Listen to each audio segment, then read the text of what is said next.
Hi there, my name is Zarah and I would like to welcome you to my podcast. I'm an energy healer, mentor, and coach, helping people create more authenticity and intimacy in their lives so as to reach lasting well-being and build meaningful, aligned relationships. I will be connecting with people of similar interests in the show and hope you will find lots of value in it. Thanks for listening. Also known as the Alchemist, Colbert Saint Laurent is a spiritual teacher and guide based in Long Island, New York City. In this episode, he talks about his personal journey from being a nightclub, events promoter and producer to spiritual teacher and mentor. In the second part of the show, we go deep into sacred sexuality, Tantra, and semen retention. Hope you enjoy the show. Hello, Cole. Welcome to the show. I'm so happy to have you here. Happy to be here. Thank you. Thank you for having me. Yeah, so Cole, we met over Zencation retreats, right? So that you're a co-founder of and a teacher and a mentor. And thank you for inviting me as a guest teacher on the Zencation retreats. And, really looking forward to when you'll be able to carry these out in real life and not just on an online support. So, Cole, you're based in Long Island, New York, and you're a mentor, teacher. Also, you're known as the Alchemist, I think, on social media. So can you tell us a little bit about your journey, how you became the Alchemist, how you got into spiritual teachings and mentoring, and also, what is it that you're teaching the community? Of course. So alchemy is something that I speak about, and I believe it's just a term that is so fresh that when you introduce it to people that haven't heard it, it gives them more of a blank canvas to look at it, as opposed to hearing various terms that you've probably heard for priest, shaman, all of these things. But alchemy is essentially when you take two or more things and it makes something greater. And I use the elements, so to speak. So it's very simple. When you think of earth, water, fire, and air, these are simple things that we all have within us. And then we have ether. This is what makes up the human being. So I started with learning the ancient Hermetic teachings that go back to Kemet and Egypt. And started about 8-9 years ago. Aside from that, growing up, I went to college. I became a nightclub promoter. I started living a fast life. And that started, I think that's when life started to humble me. I started to lose, the universe started taking things away from me to allow me to awaken. So I lost my godson, lost my aunt.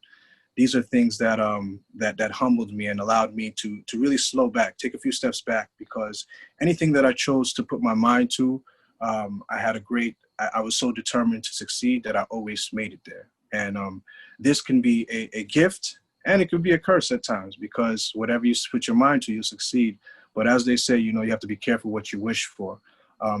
But learning the ancient teachings of one, just meditation, started off with meditation. I had a good friend of mine that I grew up with. He was a big nightclub producer, a music producer, and very arrogant. But I saw his shift in meditation. And this was around the time that I was deep in the church, and I was just searching for more. I believe religions have a certain aspect and element of it. But when you're looking for a real connection, that's what I was craving. And he introduced me to meditation. I saw his energetic shift in who he was, and I was very intrigued and interested in that. So what kind of meditation was it? Can you tell us a bit about that? It was loving kindness meditation. It was about loving kindness meditation. Is really just based on breath work and affirmations. I love myself. I trust myself. Simple things that we don't even do, to tell myself I love myself, or I trust myself, I am love, I am peace. It sounds simple, but for some people it's difficult. It is, because I've heard people literally break in tears because they said, I've never told myself I love myself. They can't do It just sounds weird. And when you tell them repeat it back to yourself. There's a fight that's like, I don't even know you. I can't say that. I don't even know who you are. Like, why do I want to love you? Like, but Oh my that's the God. reality of it. We have these, we in life, what meditation taught me is that we have these ideas of who we think we are. I'm Right. Haitian, I'm Black, I'm a New Yorker, I'm from Brooklyn, you know, Right. I'm Christian, whatever it may be. I'm a man, I'm a woman. These labels we continue to add to ourselves, and this is what creates the ego, more Yeah. so in our mind. And we have a perception that we want to deliver to the world. And then you have society and family who wants you to be a certain way and act a certain way. So it's hard for you to really find out who you are. And as I said, growing up in New York, it's a very fast place. There's a lot of influences around. Yeah. There's a lot of temptation in various ways. And that's why for me, I had to really get to know myself. And meditation helped me learn me. It helped me take back all the layers of who I thought I was. And it took me back to the innocent baby. And then I was able to use the alchemy of all the things that I did learn in the world, because they all are assets, they're all experiences, and then find out how I can, you know, more so find the alignment with myself and my gifts. And that's what the process, this is more so what the alchemy is about, is applying it. And I did get the name, ironically, about 7 years ago. I had my first retreat that I put together with my partner that taught me the meditation, and it was in Cape May. And it was also a private chef company. So we do brunches with meditation, and then we serve. So cool. And I made the juices. I continue to juice. Juicing is actually a big part of the alchemy that I'll speak about further. But I did a lot of juicing. I juice everything fresh. So even if we choose to put in a spirit to drink, it would be fresh juice with the spirit, instead of some sugary drink or some over concentrated drink, and then it's extracting. So it's just understanding the alkalinity. You take something that's an alkaline drink and you take an acidic alcohol, it more so balances it out, so people aren't having the hangover. And with that science of just teaching people just even if you can still be healthy and still have fun, but take care of your body. And people are like, yo, I'm so happy. Why am I don't feel drunk. Is there alcohol? I'm like, where did you learn to do this? Is it self-taught or? This was self-taught between me and like I said, my partner. And then this is where I started to understand that these are like God-given gifts. These are passed down through lineage. You know, this is where you start to tap into your ancestry. My mother has always been an incredible chef. All her sisters, incredible chefs. We've been featured in, when I was in middle school, we were featured in like the spread of just these Haitian dinners. Because if anybody understands the Caribbean, Haiti is the first Black republic that claimed their independence. So they had their freedom, they fought, and they use a lot of the spirituality that we speak. That's why you have a French name. I didn't know you had a Haitian origin. Okay. Yes. Do you speak French, Cole? Yeah, un petit peu. Actually, the native language is actually Creole. Creole. Yeah. Creole is actually what I'm more fluent in. Nice. And French is more so what we were colonized with, but Creole still keeps the actual, you know, patois and some of the motherland tongue to it. So, but I do speak a little French. But that was a big difficulty growing up, because I was so comfortable with an unwritten language like Creole, and then I would have to go with French. And there's so many technicalities, and I'd be like, I know the language. There's no way that this white lady is going to tell me how to speak my language. But that was a tough thing that I had to deal with, because it was so many technicalities and learning how to write the language. But yeah, I speak French a little bit, but I feel more comfortable speaking Creole, the native tongue, and a lot of our people have lost that, especially my generation. I'm one of the few, especially my family, that know how to still speak it. Because when we came here, we had to learn English, and nobody wanted to go to ESL classes. No one wanted to be, you know, English as a second language. That's what it's called. They put you in a different class if you didn't know how to speak English that well. And then you get labeled as special and all these other things. Just people just wanted to just save the headache from their child, so they literally tell them, don't speak it anymore. Right. And it's a shame. It's a shame, because that's a part of, once again, your heritage, and understanding a different language. It helps you. I'm really grateful that when I moved to France, my mom insisted to speak the language to me, like Tagalog, which is a language from the capital city. So even if I refused to talk back to her, she planted those seeds. So when I moved back to the Philippines, it was easy for me to learn it over. So I totally relate to that. Yeah. Amazing. Yeah. So yeah, that was for me. That's where the rabbit hole started. It was really about the meditation, and then that just opened up a whole different world. My first experience, I had a distinct voice just come into I remember just being in the room, and I felt the presence walk in, and it said, "You have nothing to fear. All is here for you to use. Just use it with love." And that's where a lot of the fear and the dogma of Christianity, I was very tight boxed and didn't want to. When you're in your mind all the time, you don't want to sin. You're thinking about sin, being bad, going to hell, all these other things. It's like, I just want to do right, but I want to make sure I'm doing the right thing. But it's hard for you to do that if you're doing it from a logical standpoint all the time, instead of an actual real spiritual experience, an intuitive aspect where it's like, I feel like I'm being guided now.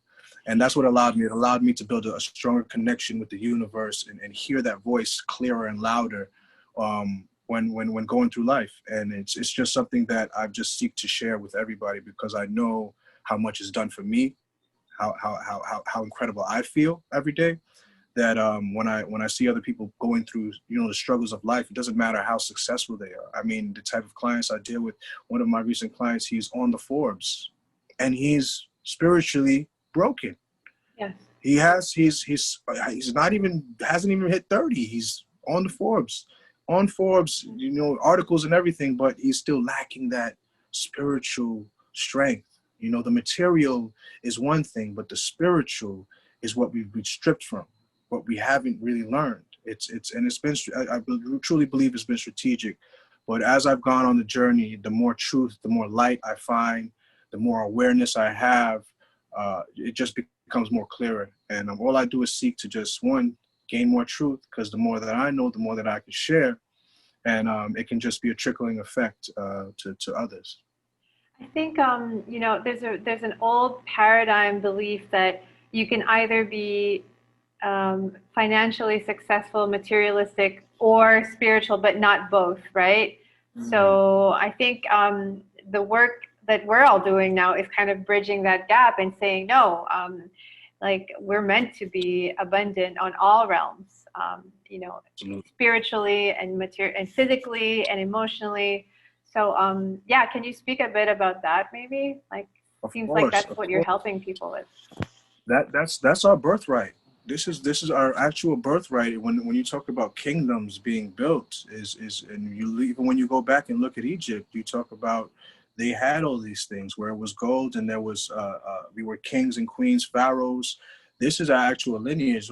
People of color, they've been, with that history has been stripped, so that all they know is slavery. But before they were enslaved, they were kings and queens. In certain parts of Africa and Ethiopia, they still have. They kept that because they didn't have to go through the transatlantic slave trade. But those that have gotten stripped from the land, your actual birthright is royalty. You are actually chosen royalty. But because, and this goes into biblical scriptures, but people have gotten stripped away from the knowingness and that connection that I speak of, because all they chose to do is chase the material. And we're seeing that happen in these times today. They've lost that real connection, right, and all they're chasing is the day-to-day material things. But absolutely, what I believe is what happens when people go into they step and they go through that shift, because we're gonna have that born again shift where it's like, I see the world differently, and that's when the spirit like humbles you. And you're talking about like a spiritual awakening? An awakening of some sort, near-death experience, whatever it may be. Yeah. Any type of shift that really causes you to want to like change how you move in life. It causes you that new baby type aspect, and you have to build that back up again, because it's like being broken down so that you can build yourself back up. But as people step into that, there's also a perception of what spiritual is like. Like you have to be, just turn the other cheek, be soft. Yeah. But there's a time and a place for it, and there's the point is building that spiritual armor so that you're not reacting and retaliating. You're going to have to be a lot more patient, and because the world is just going to be a lot difficult to navigate against. And when you speak about great great teachers, and those that believe in Christ, or Yeshua as they speak, the Messiah. He was another great person that carried a lot of impact, and he was persecuted because of the message he was telling people, that you have the power to become like the Most High Yah. You just have to seek him, to follow his ways, and follow that light. And there were people that just didn't want to hear that message. You know, they wanted you to serve idols. They wanted you to serve, other people. And this is what's happening today. There's idolatry, and people are not really understanding that you have to take care of yourself. You know, you don't want to sit there. There's nothing wrong with being inspired by people, but when you put them on this pedestal as the end all be all, I want to be like them. You don't know you're not with them day to day. All you see is them through the lens of what the media feeds you. There are way more greater examples to look at. And I can speak from firsthand. I had a lot of idols that I idolized, and I looked up to them in so many ways, but they're flawed too. Human beings are flawed. So I wanted to really wanted to seek the most authentic, greatest version that I can find, that I would want to emulate. And I found that in any of the great teachers, ascended masters that you speak of, whether it be Buddha, Krishna, Yeshua, these are all great people. They all stood for one thing, and that's love. But my relationship with Christ, Yehoshua, Yeshua, the Christ, is the most authentic one, because it's something that I grew up in. But I grew up a Catholic, so there's a history. Haiti is Catholic, yeah. Yeah, most of the Western world was colonized by the Vatican, and this is going to stand the teachings. I left that, but there is once again an energy that has been controlling that Vatican and the Catholic Church for so long, and that Roman Empire. It's which they actually label it the whore of Babylon, which is what they used as a way to take away, the people's spirituality. And it's I learned a lot from it. I believe that they are great people, but there are also, as we know, there's been a lot of news that's gone around the Catholic Church, and the pedophilia and these type of things. And things come to surface. Things just come to surface. And after a while, you have a choice. You can either stay with it, ignore it, and say, oh, everything's okay. Or you can sit there and say, I'm not okay with this. This doesn't really align with it. Why is it happening so often? And make the choice. And we made a decision to leave the Catholic Church. And I'm so grateful for my father, because he made that choice to say, I found a different type of church where they're more Bible-based, they're more into the scripture, you can find more things. And I was able to see the shift. I didn't like it at first, because we don't like change. I was like, well, I'm used to this. Why are we doing that? But over time, I started to realize, like, wow, I'm learning more. It feels better. Before, I just felt the ritual aspect of just going through the same motions. There was no Bibles in the Roman Catholic Church. There was just a complete ritual that just went through every day. I can word for word say what the priest was going to say before he said it, and that's just like it becomes this flow of life and repetition, and that allowed me to really grow. Because when you're stuck in that day-to-day life, you can easily get complacent, and it forced me to see different perspectives. And it's all about learning. It's all about taking in as much information and learning, dissecting it, see if it's for you, not for you, and building that real intuitiveness that'll tell you if it's right or wrong, if it's for you or if it's not for you. And so, it's really interesting. I also come from a Catholic background. The Philippines was colonized by Spain for 3 centuries, so we have that in common. My question is, would you say you have a religious practice as of the moment, or is it more of a spiritual practice? It's Christ consciousness. What I say, I'm going to break it down. There is a being by the name of Melchizedek that they speak about, and Abraham gave him a tenth. The reason why we tithe is because Abraham gave a tenth of his everything to Melchizedek, because he was such a great teacher to him, and he was a being that they say came without lineage, no mother, no father. But in the New Testament, when the Messiah came, Yeshua came, he became the high priest of the order of Melchizedek. He said, you shall forever be a high priest in the order of Melchizedek. So before there was Moses and there was an Aaronic priesthood, and then there was a Melchizedek priesthood that took over. And then when Christ came, he took over the Melchizedek priesthood, and that's what we follow today. So when you go back to the ancient Israel that they speak about, there are Israelites, and there are actually 12 tribes that they speak of. When they speak of the actual Hebrew Israelites, the Haitians, they put as the tribe of Levi. The Levites are the actual high priests that God gave them. He gave them that order to be high priests to serve. So when you when you look at history and you understand all that the Haitians have been through and all that Haiti's continuously still going through, and they were the first Black republic to gain their independence, to find the strength to fight back the oppressors, 3 superpowers, and still have their strength. Haiti, the country, is still going through the turmoil. They're getting the backlash in various ways because there are powers that understand the power that are in that. But when you speak about Haitians on the United States, they're one of the most successful Black, groups, ethnic groups that are affluent, doctors, engineers, lawyers, across the board, brilliant in their mindset. But what we've been stripped from, once again, is our spiritual nature. So we've been so genius in how we've been able to be successful in various ways, but we've been stripped from the spiritual essence of who we really are. And that is where for me, as I started to dig deep, because at one point you get to the point where it's like, whoa, I'm finding out too much. And you really can't undo what you see. It's like, once your eyes are open, it's like, oh, close it. I don't want to see anymore. But you could either run from it or you could embrace it. And I believe there's only a few chosen people that do go on to it, and then they have to step up. And that's what I had to do. I had to step up and say that this is for me. You seek and you shall find. And I was seeking it and I found it. And the relationship that I have with the Holy Spirit is an authentic one. I know what the presence of God feels like.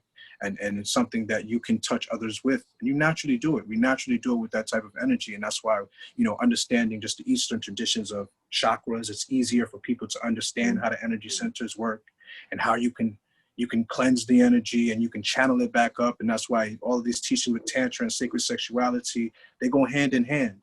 It's about understanding that for those, and then there's a lot of people that may dispute it. And this is, once again, the story of the Adam and Eve. When they say Adam, they say, bite the apple. It is actually a release of your semen. So you said you can enjoy it, but if you take a bite of the apple, you will know good and evil. So after that aspect happened, it says that Adam and Eve felt naked. If you've ever been in the middle of intercourse and you release, and the man releases, you will feel like a fall of the energy. All of a sudden, there's a detachment between the male and the female. They no longer feel as close because the release of the high energy has gone out, released to the bottom parts. Right. So this is more so a fall of that they speak of when they fell and split in half. I've never heard of that theory. There's actually a documentary called something to get the Garden of Eden. But if you just understand the aspects, because when I started actually practicing Tantra, I realized that women that are used to men releasing often, they'd feel a way if I did not release. It's like, why didn't you do it? Right. And it's like, I don't know what it feels like on the other side, but it's like, when it's there, it's like, let it go. Just do it. And women have this effect on men. If they tell you to do something, it's like, you're going to do it. It's like, I'm down with it. I have no problem doing it. But it's an interesting fact to talk about it. But like I said, this ties in sexuality and everything that we speak of. They go hand in hand. They're not meant to be separated at all. They're meant to be understood on a full totality. And those, once again, those that may believe Christ was a virgin, I'll dispute that. Not at all. Understanding that it's possible for you to sit there without having to release. That's one thing. Choosing to release your seed is one thing. Choosing to retain it is not releasing it. They're two separate things. And if it's able to be channeled in various ways, it can be brought, once again, to enlightenment. It can be something that nourishes the body instead of releasing it through a lower chakra. You're choosing to raise it up to the crown, channel that energy to the heart, because it's such a strong, powerful energy. If it can create life, it can create life, it can bring you more life. So if you channel that energy to your heart, it can open your heart up more. It can bring nutrients to the mind. But every time someone releases, it is a loss of consciousness. It's what they call in French le petit mort, the little death. And that's what happens for a man. So that's why, you know, with a lot of their willpower, when you want to build willpower, you want to build strength. These are things that I tell people you have to do. And this is all about building your faith, is staying strong, being able to know that as a woman, I see temptation in front of me and I don't have to jump at it because I'm not controlled by the flesh. And this is probably one of the hardest things for men to do, is when they're in that animal space, to say, I don't have to release. I feel it. It may be going there, but I can use the power of my mind and my heart to channel this energy back up to bring in various places. Okay, so I actually want to talk more about sacred sexuality, tantra, and semen retention in particular, because you know that I've done some studies here, and I also guide people through this, and it's just difficult for me as a woman to guide men through this process or even convince them of the benefits of it. So you already mentioned some of the benefits, is that it's basically the idea in Taoism in particular is that semen contains life force, like precious life force energy, and the more it's like if you waste it, then you know it just cuts your life force energy, right? Which you could be directing towards longer life, healthier, building your kingdom, your projects, and so on. But there's of course a lot of resistance, you know, with men. When you talk about semen retention, they're like, it sounds painful. There's no more pleasure. Like all of the. So I'd love for you to like bust some myths. Like first of all, you can have an orgasm and not, you know, ejaculate, right? Oh yeah. That is the greatest myth. This is where you go from experiencing like just halfway to get the whole totality, because there's a difference between the ejaculation and the orgasm. Right. The orgasm happens right before the ejaculation, and you only get that for like a half a second. That peak where it's like, oh my God, and then it's like, then you go the point of no return. Right. That happens. But if what happens is that is a life force, and it's an electric charge. So if you're able to once again choose to channel and squeeze that pelvic floor muscle and channel that energy back up, it can be recycled back. Right. What happens is it becomes this circuit that happens between you and your partner, if so to speak. So when you channel that back up, she's able to tap into that, and it brings down a higher form of energy. And now you're just experiencing the orgasm but you need the life force, because the life force is a spark. Because once you release that, you're gonna need at least half hour to just regain certain type of energy. It takes like about 8 days for the average person to regain that semen, and it's a lot of energy. When you start realizing that, you can really start to experience and tap into this orgasmic energy and stay there. And now it just becomes the experience. It's not a means for the end. You'll no longer sit there and be looking, because what happens is people are looking for the means for the end. Did you get yours? Did I? It should be a constant experience. It should be just wanting to be there with that person. And it's a means for you to tap into the divine nature, to the complete universe. And what happens is when you have a partner, they're supposed to, it's finding the other half of you, so that when you're there, it just becomes an experience of where I'm just experiencing the universe, but have the grace to be able to do it with someone that I love. I found my other half again.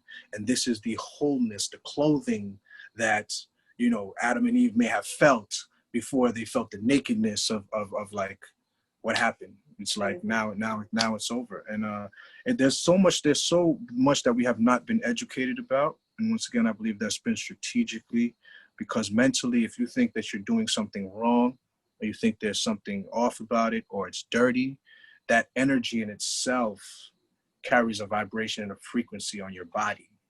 But if you're open to the understanding of how to use it, why it's important to not just lay with anybody, why you just don't want to let any man into your womb space, why you just don't want to lay down with any woman. Just keep, you're carrying energy from place to place, and you don't know what that other person's been about. So for me, that helped me find more satisfaction, and I found my value. I know it was nothing for me that wanted to just look for a one night stand. It was like, my energy is so valuable. I just don't want to share it with somebody I don't believe can understand it or deserve it. So, but it becomes difficult because your standards will go higher. But what are we looking for in life? Are we looking to create the life that we want, or are we just looking to just have great fun? So we it's just about be able intention. to, exactly. So as you start to find out what's in life, because like I said, my past life, told you I was a nightclub promoter, and I mean, it was a fast life, and when you don't understand your value, you just move in various ways. And I love women. I think they're beautiful beings, and I just believe that a lot of us have just been led astray, and we haven't understood the value. And a lot of our women, I talk about it, they're over-sexualizing our women, especially when you speak about women of color. It's just there has to be more dignity, and you start to value the goddesses that bring value, that are just not there for the material. They actually carry substance. They actually have self-respect and dignity, and they carry themselves in that type of way. For me, the only thing that I want to surround myself with are women that have substance, and that's all I've been blessed to attract, because I've done the work myself. When you create your frequency, you just become in a magnetic field for only things that match the frequency that you are. So if you're in a place of mayhem, that's because you yourself are in mayhem, and you haven't really taken that time to find stability and the intention that you want to create the life that you want. And I realized how much power I had, and I had to start really directing my energy where I wanted to. Just can't direct it all over the place, because you'll get scattered results. But when you focus your energy, and learning these simple teachings allows you to understand how to focus the energy, because you master this body, then you can master anything else. But as a man, you have to learn to master this animal of a body. Women, it's more so emotion-based and things of that nature. Men, you have to learn to tame the animal, learn to control the anger, learn to control all these aspects, learn to control the male ego, and tap into that feminine nature. It's about finding that balance. So there's so much that you can learn from the female. That's why we have that attraction. No matter same sex, whatever, we're looking for a reflection of us that can help us find more understanding for who we are. So that's why we attract relationships that we attract in those times, so that we can learn something. Hopefully somebody learns something. You don't just go through it without gaining any type of lessons about yourself, but ultimately it's so that you can find that wholeness within yourself. So you could find that sacred union of the divine masculine and divine feminine within yourself, that full compassion, love, but still be able to carry that masculine when it's time to step up and control and to step into your divine masculine. We all have to tap into that. And that's how we find that fullness. And now I'm in that space where I know exactly what's for me and not for me. That's important. Clarity. Yes. Intention and clarity. I was reading, I don't know if you're familiar, Cole, with the gene keys. It's a system derived from human design, and I just started going down that rabbit hole a couple of months ago. And last night I was reading Gene Keys. It's called, Richard Rudd is the author. Oh, Gene, okay. Yeah, Gene Keys. And last night, there's different pathways with so I'm reading about the Venus sequence, which is about it was about love, actually, and it was saying something about there are two paths to awakening or to bliss, and one is a path of meditation and the other one is the path of relationships. So you can choose to kind of, go live a life of meditation and quiet isolation. And then the other option is to be out in the world and use every single relationship as a container for growth and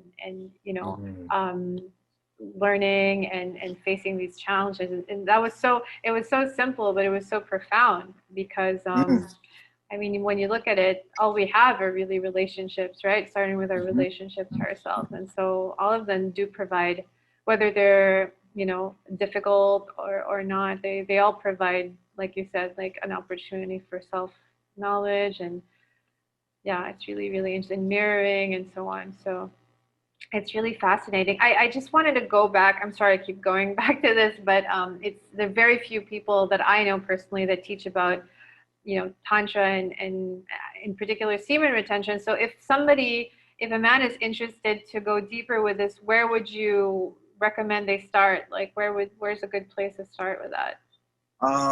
There's a book by Mantak Chai. It's called The Yeah. Multi-Orgasmic Man. That is a Okay, so great that's what I usually recommend is Mantak Yeah, Chia. He's kind of like that's his system, right? He's really good yeah, with that. Yeah. So I yeah. actually started reading one of his books called, I think it's Tao of Sexuality.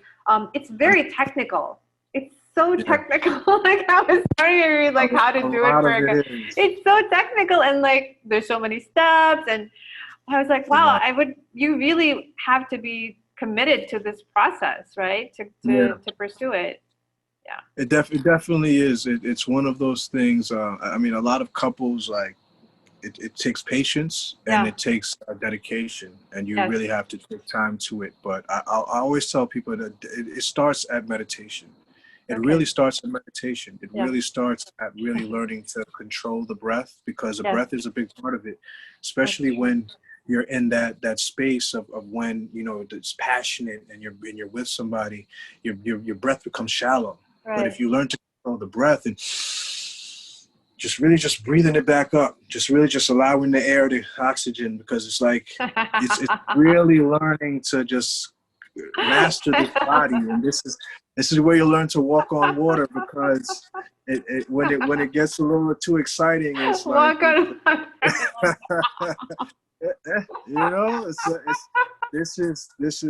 it's Yeah. not an easy task, especially when it gets real passionate in those Yeah. spaces. But it does take patience with your partner, especially as a female. You have to.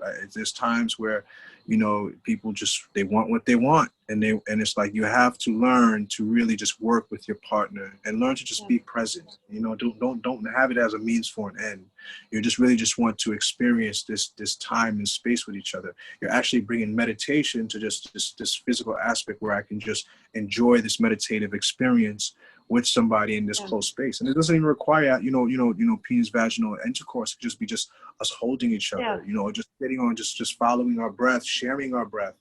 A lot of these things are key to building that sensual aspect, where you're just really just building on the senses, just the touch, and really caring about the person. It's a real selfless aspect, especially when you're in the space of like, I'm just serving you. I'm here to serve the divine feminine, the goddess. Now just gonna massage you. I just want you to just be present and just share my energetic love to you, just to show love and appreciation. And these various things are going to allow you to be more compassionate in life. In your relationship, you feel more cared for, and especially for females, it takes about 27 minutes for a female to get fully aroused, and most men can't even get there to 10 minutes. So this is why, like, there's just been 75% of women never get to experience an orgasm, Yeah. and a lot of That's crazy. a lot of it has to do with men are just releasing too much, so they don't have the energy to pull down the orgasmic energy. Yeah, to It's anchor. yes, it's like a dead battery. And when you're able to really realize that even men that are having trouble having kids, you're stressed and you're releasing too often. You have to build up that energy. It's like this in your sacral chakra. This is where you store a lot of this energy, and it's a battery that can be used.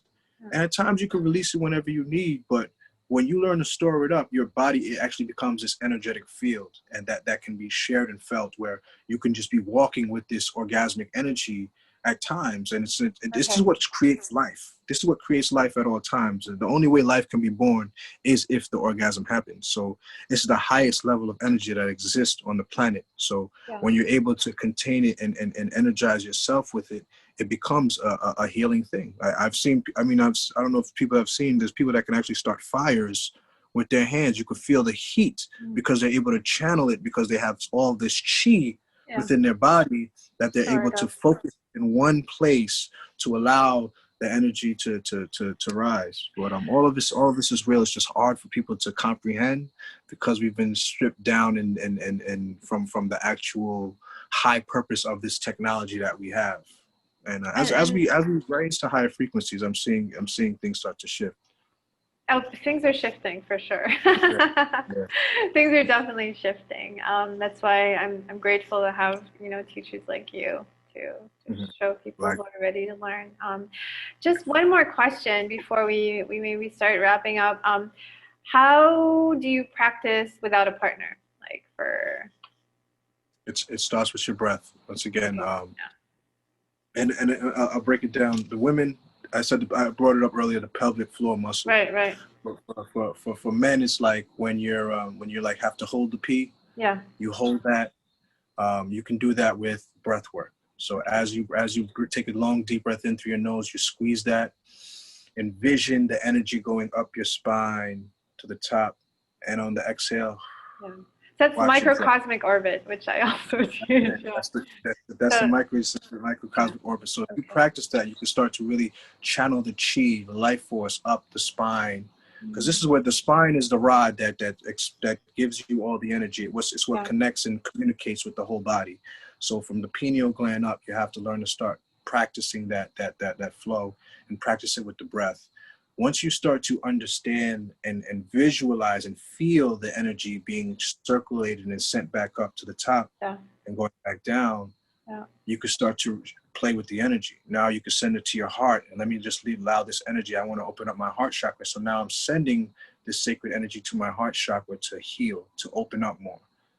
Now I want to push that energy up to my throat chakra. I can feel it and visually feel it and envision it. Now it's in my throat chakra. So I'm keeping the energy there. This is your energy that you allow to use, and you can focus it anywhere at any time. If I sit there and say, I want to send Wendy, just Wendy some love right now, my focus and my energy is, I just want to send you love and light right now in this present moment. And it can be felt there. And that's just exactly how it is when we start to think about somebody and all of a sudden they text you. You're naturally telepathically speaking with that person. But we've been stripped. We've been stripped from the understanding. Like we can really speak in those various ways, but we have to believe it. If you don't believe it, it's like I don't know. It's a blockage. Yeah, you create a blockage. Yeah, that's it. Do you know? Do you think the sun is gonna come up tomorrow? Oh, I know it's coming up. It's a different type of knowing. Like it's a different knowing. Like so. This is what I say. It's the difference between believing and knowing. And the only way you know is if you actually try to experience it. Give it a try, give it a try. But definitely the breath work and just working with it, but just experimenting with yourself. I'm not against people that use, I'll touch on that. I'll touch on one more thing. Sure. Go ahead. Because a lot of people ask me about it. Porno. They say about porn. Yeah. Porn addictions. I deal with a lot of people that deal with porn addictions. And I say, listen, if you do have a porn addiction, try to do it without releasing. Try to get yourself in a space, just do it if you have to, 10 minutes, and don't release. Try to control. So when they're about to, 70% stimulation, then they do the microcosmic? Is that what you would, right. Is that what you're saying? You want to keep it right around there, that 70-80% area right there to feel that, and then just channel it back up. Right. Let me just focus my energy back up, because if you get too excited and the mind just takes over from there, and it's like I want it, and then this is where we have to learn, like that the mind is like the animal and the heart is more like the spirit, and that you have to really start to bridge that gap where the mind and heart become one, and more so the heart has more of an influence over the mind than the mind having an influence over the heart. But the fact that we have these eyes that are constantly analyzing, seeing, it's hard for us to get to that oneness that we have, that let that eye become single, that third eye that we're looking for, and that's completely attached to the heart. And that's where the oneness comes in. You have one heart, one third eye, one pineal gland. You really want to get to the point of oneness. But the duality that we always see through these two eyes, it causes us to, I guess, fall asleep to what our real purpose is. Wow, that's beautiful. Wow.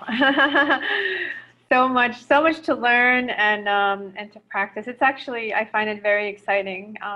since more and more Yeah. people are being open to this work. Cole, I want to ask you one more thing, and I think we're going to wrap up. I was actually listening to a video from another relationship teacher that I also have on my podcast, Zach Rody, and he was talking to his co-host. I think his name is Dave Miller, and what Dave was saying. So they're talking about men and women and energetics and relationships, and Dave was explaining that women. So the entry, their vulnerability is actually located in the sacral chakra, and then for men, it's actually at the heart chakra. So women have to feel safe in the sacral, and the men have to feel safe to open up their heart. Which, what do you think about that? That was a new idea to me, actually. I love that. I love that. It makes complete sense. Okay. Because even when we speak about the orgasm or something of that nature, in order for a woman to really feel safe, in order to reach that, she has to feel safe with her partner. If she does not fully trust, she can't fully submit, she can't fully find that security, she's not able to tap into that energy. And for the man, being compassionate. And I feel like, honestly, this is where the heart, when you open up, this is where you tap into the father frequency. There's an unconditional aspect. There's a love that a father, that's why they call it God the Father. When you fully tap into that father aspect, there's a certain nurturing and love that you can give. But it's hard for people to tap into that, especially when they have whatever's blocking it. But the level of forgiveness, to constantly forgive when people do you wrong, to give unconditional love, to give the grace, to give that type of aspect is a very vulnerable thing, because if someone does somebody wrong, they're like, forget him, F him, he's off, I'm done with. And that's a very masculine thing. But what I will say is this, is that there are very overly masculine women, and there are very overly masculine men. So it's really not something, especially with the world that we're in, the generation that we're in, with trans and all these other things. It's really not a one size fit all aspect. But I do believe that when you talk about in the olden times, maybe that was more so true. But everybody has their own blockages and whatever's blocking them. But from that standpoint, when you said that's where I can see like being a very compassionate and loving person. I believe that this is something that we all have to open up to. But it's hard for people to get past that sacral into the heart. Most of us get stuck right there and don't really get into that heart space to build up the unconditional love and compassionate aspect that we all get from Mother Earth. Like this is it. Like Mother Earth is the most compassionate, loving thing that we have to look at. No matter all the bad that's been done to it, all the harm that's been done to it, she's still here, giving us love and light every day. And it's an incredible miracle that we are able to have such a forgiving, loving universe that will just wants us to continue to be great. But we have to really take that seriously and not overlook it as if it's nothing. This is really important to understand that everything is sacred under the sun. Every being has a place on earth. We just have to be very mindful and practice the compassion and love for all beings. It doesn't matter if it's an animal, even if an animal must get slaughtered, there's ways to do it in loving ways and in the way they used to do it in the past. It wasn't just in a way for money. There are ways to do it in a kosher way that shows respect to life and respect to the Creator for allowing you to have that, even if it requires you, having to slaughter something to eat. Everybody has their own opinions and their own biases. I believe everybody has to learn life themselves, and it's not your job to judge what everybody else is doing. It's important to inform and let people know that regardless, you have free will on this planet to do as you will. At the end of the day, it is your godlike experience, and you want to make sure that you do the best job you can so that you can feel good at the end of it all, to say that I gave it all that I can, and I know that I lived to try to be the best human being that I can be in this tough world that we've grown up in. Wow, thank you. Thank you for those words of wisdom, Cole. So where can people find you, on social media? Do you have a On website? Yeah. Instagram, I am underscore the Alchemist. I Right am the now, alchemist. I am underscore the Alchemist. We have zencationretreats.com. I actually have I am the Alchemist being built. As I told you a few weeks back, Yes. I'm working on a few courses right now, which is Oh, all about just exciting. learning all the aspects of alchemy when it comes to meditation, alchemy when it comes to Awesome. symbols and numbers, alchemy when it comes to sacred sexuality.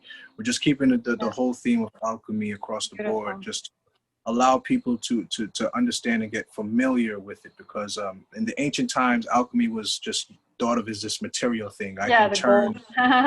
turn copper and lead into Yeah, gold, but exactly. you can take a consciousness that's of lead and Turn it bring it around. into a old level of consciousness of full of light. And that's what the internal alchemy is about, is really tapping into the internal energetic field that we have within to allow us to see the blessings come without. And it's something that you'll notice. If someone's like, you have a glow about you, something about you, it's an energy.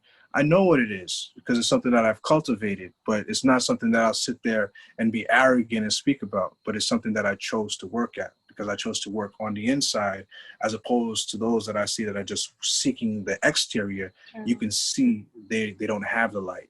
They're just hustle and bustle and just trying to make it, and they're very stressed. Balded is because they're lacking that energy that they need to produce on high levels. So now I'm in a place I feel so amazing, but I have to attribute it all to the fact that I've learned this other side of myself that I never knew before. This is my authentic me, and now it's allowing the heart and the mind to work as one. Now it's mind, body, spirit become one, and I can go attack the world in more of a clear way that aligns with a life that I want to live forever, that I never have to take a vacation from. Like, I can just go doing our when they open everything back up, we can just have retreat houses all over in various places and just heal the world and just bring these gifts and all these amazing teachers like yourself and those that are on Zencation, that we are able to do it together. And this is what it's about. This is what it's about. It's an incredible time. There are major shifts, but I believe it's major shifts for the good that are necessary. So a lot of people are on the other side of it. They may not be as happy, but I'm so happy that we're on this side, because life will become a lot more easier for everybody. But definitely take this time seriously to tap into your inner work, your inner spiritual work, to really build that authentic relationship with the universe, whichever higher source that you serve, the Most High Creator. The one that just gives you life in every moment, the one that's been keeping that heart beating since you've been inside your mother's womb, and has never stopped and never let up on you. It's just continuing to give you life and another opportunity to make yourself greater. And if we really take life as seriously as that, then we're not going to waste any minute that we have. So this is an incredible time, Wendy. Cool. Thank you so much. You pull it out of me. You pull it out of me. This is what it's about. This is why we align and we connect with like-minded energies, because then we're able to go there. A lot of people can't do that. So I'm grateful. I'm grateful for you. I'm grateful for the audience, and I'm grateful. Thank you for that group that you put together. It's I believe it's strong. It's just the fact that move that you made, and when I saw you did it, I was supporting right away, because we do need women that are going to you have the power to bring men together in those various ways. And when women are stepping up, and that's a very divine masculine thing to step into, but that you're finding the balance within yourself to make those choices. And I know it's a constant shifts, and we're constantly evolving, but as long as you take those steps boldly, you'll find the alignment as the universe provides you the direction. Wow, thank you. I'm a little overwhelmed. It was amazing having you. Thank you for sharing your medicine with us, and we'll keep in touch. Absolutely, always. I'm here for you all. Thank you. All right. I hope you enjoyed this episode. Feel free to contact me through my website, www.zarahwindy.com, for questions or comments or even inquiries about my one-on-one coaching services and mentorship. I will personally reply to you. See you next week.